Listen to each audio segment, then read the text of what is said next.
আসসালামু আলাইকুম। আজকে আপনাদের একটি গল্প শোনাবো। গল্পের নাম হচ্ছে একটি অন্ধ বালকের গল্প।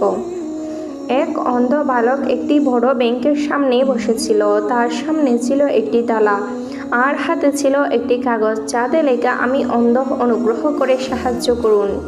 সারাটা সকাল তার তালায় মাত্র কয়েকটি পয়সাই জমেছিল। ব্যাংকের এক চাকুরিজীবী ব্যাংকে ঢোকার সময় অন্ধটিকে দেখল।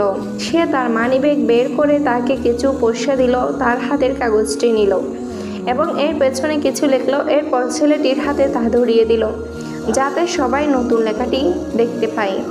এরপর আশ্চর্যজনকভাবে সবার সাহায্যের পরিমাণ বেড়ে গেল। অনেক বেশি লোক ছেলেটিকে সাহায্য করতে থাকলো। তার থালাও ভরে উঠল।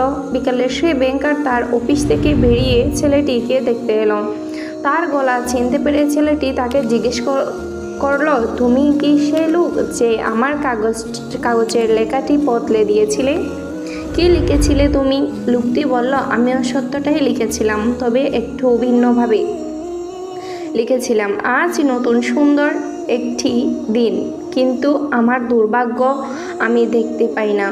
দুটো লেখাই মানুষকে বলেছে ছেলেটি অন্ধ, কিন্তু প্রথমটি শুধু বলে সে অন্ধ, কিন্তু দ্বিতীয় লেখাটি মানুষকে বলে তারা অনেক ভাগ্যবান যে তারা অন্ধ নয়। তোমার যা আছে তার জন্য আল্লাহর কাছে কৃতজ্ঞ থাকো। নতুনভাবে চিন্তা করতে শিখো। সবার চেয়ে একটু ভিন্নভাবে কিন্তু পজিটিভভাবে ভাবতে শিখো।